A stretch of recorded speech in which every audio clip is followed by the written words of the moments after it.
Good morning বন্ধুরা, কাঁপতে কাঁপতে ব্লগ স্টার্ট করছি কারণ স্নান সেরে সবে মাত্র এলাম আর আকাশে বিন্দু মাত্র রোদের কোনো নিশানা নেই। আর জানলা যে খুলবো সেই ভরসাও পাচ্ছি না। সকালবেলায় তোমাদেরকে দেখালাম যে আমি গিজারটা অন করে ছাদে গিয়ে দাঁড়িয়েছি আর তুত্তুর করে পালিয়ে এসেছি গাছটাকে দেখে যে গাছগুলো কেমন হয়েছে।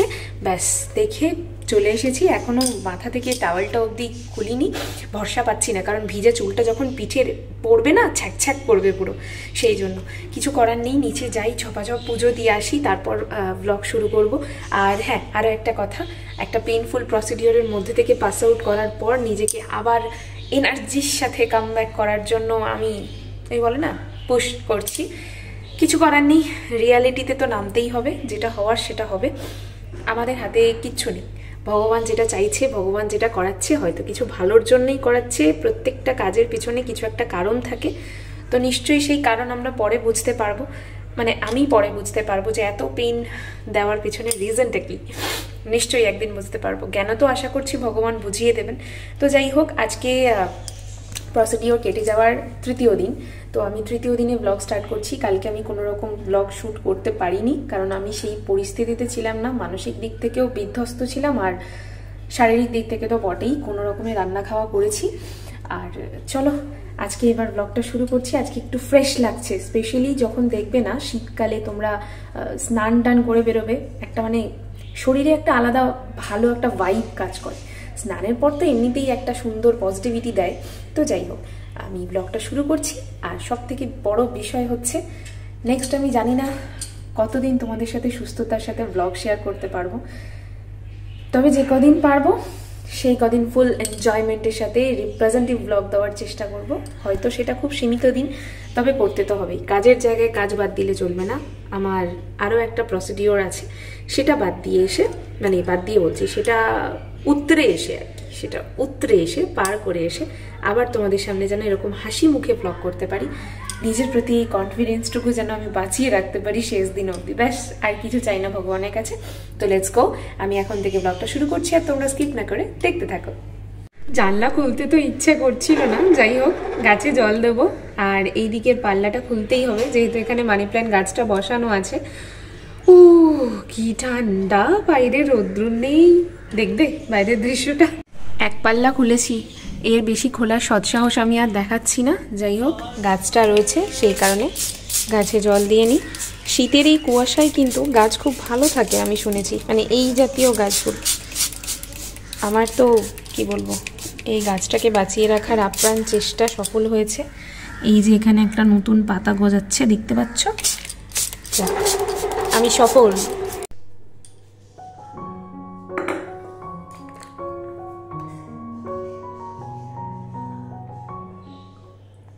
তেলের পাত্র পরিষ্কার করা হয়নি, তাই জন্য কালকে রাত্রে মেজে ধুয়ে পরিষ্কার করে রেখে গিয়েছিলাম। আর এক্ষুনি মনে পড়লো তেলটা তাই যে জায়গায় রাখার একদম রেখে পাত্রস্থ করে নিশ্চিন্ত। কারণ আগের বারে তেল নিয়ে যা কীর্তি করেছিলাম আর সেই জিনিসের পুনরাবৃত্তি চায় না বাবু।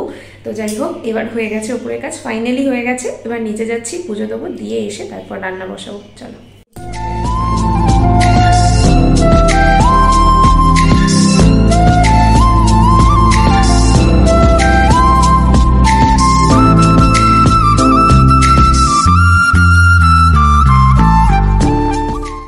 এবার একটু নিজেকে দেখে ফ্রেশ লাগছে। হ্যাঁ, চুলটা আমি ভীষণ ডিপভাবে কম করিনি কারণ ভিজা চুল অনেক উঠবে, সেই কারণে একটু হালকা করে চিরুনি দিয়ে তারপরেই সিঁদুর পরে নিয়েছি।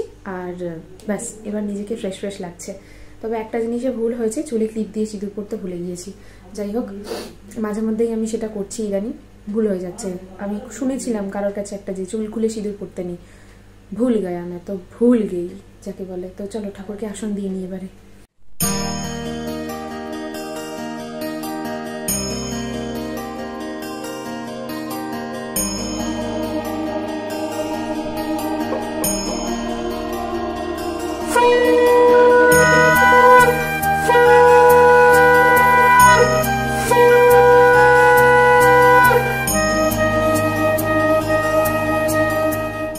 ভাত বসিয়ে দিয়েছি আর বিরক্ত করতে চলে এসেছে হচ্ছে এই যে দোকান থেকে চলে এসেছে, এখনো ভাত হয়নি আমার।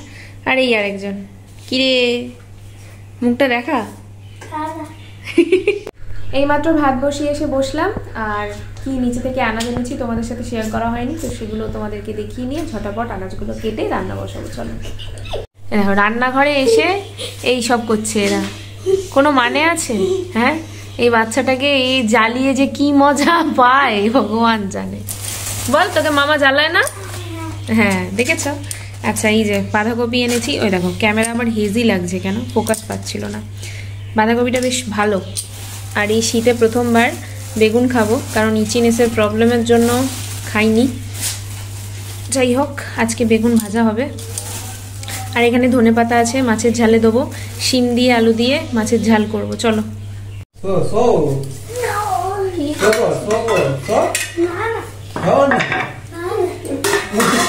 বদমাইশি করতে করতে ক্লান্ত হয় না। পাপা তো আছে বেগুন।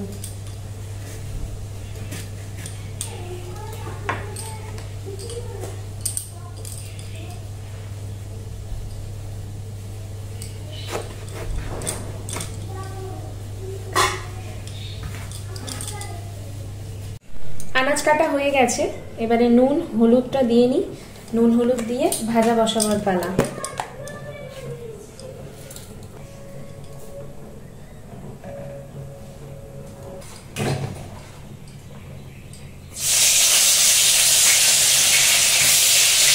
বেগুন ভাজা বসিয়েছি, ভাতটা হচ্ছে, ভাত এখনো নামেনি। আর মাছের ঝালের জন্য মাছ ধুয়ে মাছে নুন হলুদ দিয়ে রাখলাম, সাথে সবজিটাও ধুয়ে রেখেছি। মাছের ঝাল ওটা ঠিক হবে না, ওই মাখা মাখা একটা তরকারি বলা ভালো, কারণ মাছের ঝাল তো শুধু পেঁয়াজ দিয়ে হয়, তো ওতে সবজি দিচ্ছি একটু। আর একটা পুচকি রেখে আলু দিয়েছি, তো সেটা দিয়ে একটা মাখা মাখা মতো তরকারি করব। পুরোটাই কিন্তু এবেলার মতো, ওবেলা তো একটু আমাদের বেরোতে হবে, তো দেখা যাক বাইরে থেকে যদি কিছু খাবার সেরকম পাই তো সেটা খেয়ে নেবো। আর নয়তো বাড়ি এসে ভাবছি একটু রুটি তরকারি করব,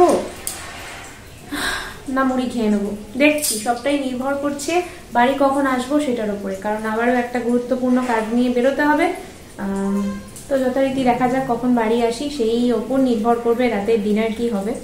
তো চলো রান্না বান্নাগুলো করে নিই। তো বন্ধুরা, শীতের প্রথম এই বেগুন ভাজা দিয়ে গরম গরম ভাত আজকে খাবো। খাবার সৌভাগ্য হয়েছে বলতে পারো, কারণ এই সারা শীতের শুরু থেকে না আমার প্রচণ্ড ইচিনেস হতো, তো সেই জন্য আমি বেগুন, ডিম, চিংড়ি মাছের ধারে কাছে যাইনি। ধারে কাছে যাইনি, এই প্রথম বেগুন খাচ্ছি। পরশু দিনকে প্রথম ডিম খেয়েছি, প্রায় মাসখানেক কেটে গেছে, তারপর খেয়েছি। তো ব্যাস, আজকে দেখা যাক খেয়ে কি বডি রিয়াকশান দেয়, তারপরে ভেবে দেখা যাবে তরকারিতে দিয়ে খাওয়ার কথা। 4 পিস করেছি, বেগুনটা বেশ বড় মাপের। আর ওইদিকে ভাত হচ্ছে, আর মাছে নুন হলুদটা এখনো মাখ দিইনি, নুন হলুদ দিয়ে রেখেছি। আর সবজির আলু শিম কড়াইশুঁটি দুটো ধুয়ে রেখে দিয়েছি। বেগুন ভাজা নামা মাত্রই আলু শিমটা বসিয়ে দেবো। তো এখানে শিম, আলু আর কড়াইশুঁটিটা ভাজা বসিয়ে দিয়েছি, এটা ভাজা হোক। এটা নামার পর মাছটা ভাজা বসাবো, আর তারপরে মশলা কষাবো। এখনো বিছানা গোছানো হয়নি আমার, তো তোরা এসে উৎপাত করছিস। হ্যাঁ না, ও এই বিছানাতেই আবার চিৎপাত, বাহ খুব ভালো কথা। আমি এখানে সমস্ত জামা কাপড় পাট করে গুছিয়ে রেখেই ছিলাম। কি হয়েছে? শুয়ে পড়, যা ঠান্ডা পড়েছে, আর কি করা যাবে। তোরা বস, আমি আসছি। চলো আমি আমার রান্নাঘরে যাই। এই যে ভাজাটা কদ্দূর হইল, একটু স্পিড দিই। বলো শুনছি, বলো শুনছি। তো এখানে দিয়ে দিয়েছি হচ্ছে আদা রসুন পেঁয়াজ টমেটো, অল্প করে অল্প তেলের মধ্যে করছি, কারণ সবজি সব ভাজা হয়ে গেছে। আর এই যে মাছ ভেজে তুলে রেখেছি, মাছটা আজকে অক্ষত উঠেছে। ভাত এখনো নামাইনি, গরম গরম খাবো। তো মশলা কষিয়ে নিয়ে সবজিগুলো দিলে আর বেশিক্ষণের নয়। তো এবার মাছটা দিয়ে দেবো। এখানে তরকারি হয়ে গেছে, মাছ দিয়ে দেওয়ার পালা। চলো,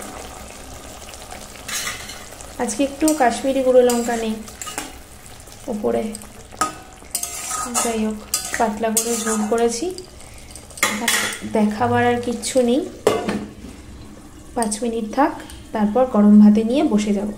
রেডি দুপুরের লাঞ্চ মেনু। এদিকে ভাত আর গাজর কেটে নিয়েছি স্যালাড হিসেবে, আর এই রয়েছে লাইন দিয়ে সাজানো বেগুন ভাজা, আর এখানে রয়েছে হচ্ছে মাছের তরকারি, ভোলা মাছের তরকারি শিম আলু দিয়ে, আর ওপরে একটু ধনেপাতা দেওয়া আছে কারণ দিতে ভুলে গিয়েছিলাম তাই। তো চলো ভাত তরকারি ভাজা দিয়ে লাঞ্চটা সেরে ফেলি। জানি খেতে বসে কথা বলা উচিত নয়, তারপরেও মা ফোন করেছিল যেহেতু সময় হাতে একদম অল্প, তাই কথা বলাটা এই খাওয়ার মাঝেই টুকটুক করে সেরে ফেলেছিলাম আর কি। শীতের প্রথম বেগুন ভাজা দিয়ে ভাত খেতে খেতে মায়ের সাথে গল্প খানিকটা জমেই উঠেছিল বলা চলে। তরি তরকারি সব স্বাদেরই ছিল, শুধু এটা অনেক দিন আগের ভিডিও তাই।